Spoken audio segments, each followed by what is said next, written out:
The metaverse is having a moment right now. The metaverse. The metaverse. Metaverse. The metaverse. Problem is, not a lot of people know what that means. So just like in the holoportation video I did a couple weeks back, I'm going to try to break it down for you in easy, digestible chunks. The basic building block is the fact that the internet has changed. And the current definition of the internet just doesn't have room for all the new tech and all the new stuff that's coming down the pike. The word metaverse was first used in Neil Stephenson's book Snow Crash, which had a protagonist that actually existed both in real life and in a virtual world or in the metaverse. That brings us to the most common definition of the metaverse, which is simply a virtual shared existence. Mark Zuckerberg thinks that that means a virtual shared conference room. I can switch us really quickly. So now we're in a presentation setting. Yes. So that's pretty neat. Gross. The shared virtual existence started gaining tractions when the multiplayer games opened it up to hundreds of people at a time. That allowed people to have real experiences with other people digitally.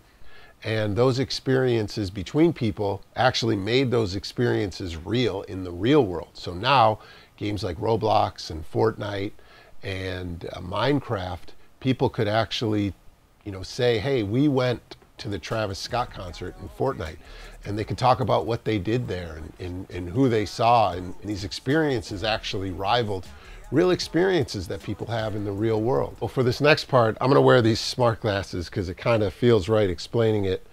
And that brings us to Matthew Ball's rules for the metaverse. He says it should be persistent, meaning it never stops or pauses. It should be available to everyone, have no user limits, and it should have its own economy, and the experience should span the digital and real worlds. Everybody in the metaverse should be able to contribute to the content and the experiences of the metaverse. I personally would also add that the metaverse shouldn't be owned by any corporation and should be tech agnostic, meaning the company will have to make sure their stuff has to play well with other people's stuff or it won't be allowed. Now, I did cheat a little bit because those smart glasses have a teleprompter app, but I did get it in one take. For me, the best way that I can kind of understand it and explain it is kind of like in real life, you get on a spaceship, a Jeff Bezos rocket, and you go to another galaxy, let's say.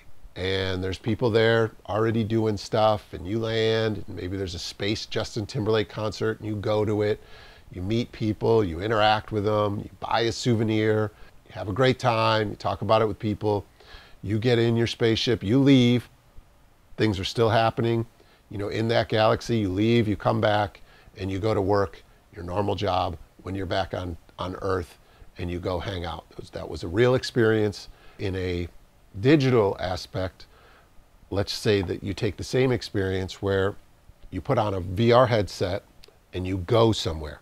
In this analogy, the VR is basically just taking the place of the spaceship that you use to get to somewhere else. So it could be anything. It could be AR glasses, smart glasses, could be PC tablets, could be whatever it is that you're going to another place to have another shared experiences with other people. Back to the analogy.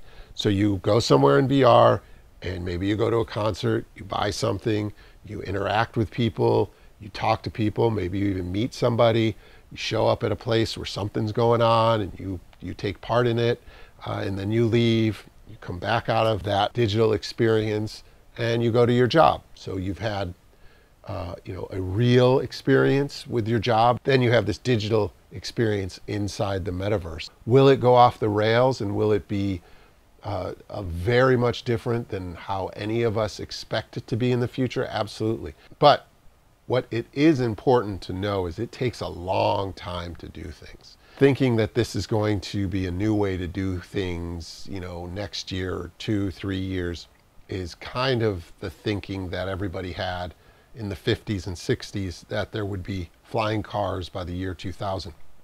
Some things just take a long time to do and to do correctly, and I think this is going to be one of them. That brings me to a clip I found when I was researching this on a documentary about Second Life. What this guy said is, eerily prophetic. The idea of going to New York and sitting together in an office building as a way of doing work there's no way that idea's got more than a few years to live.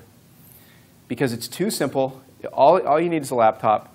You get this 3D voice. You don't have to travel. You can integrate people from all over the world in your company meetings. Yes, you can show PowerPoint slides if you want to while you're at the meeting. And that was 6 years ago, and he thought it was right around the corner. So things take time. And this is going to take time. It's going to evolve, and it's not going to be anything that you're just going to wake up one day and be in the metaverse. Will the internet change? Absolutely. It's changing all the time. Will digital experiences sometimes rival real world experiences and even be better than them? I have no doubt about that. I'm super excited to see where the internet goes from here, no matter what it's called. If you like these type of videos, please check out some of my other ones. I guarantee you learn something from each one of them. So check those out, and please subscribe and hit the like button, and we'll do more of these. Appreciate it.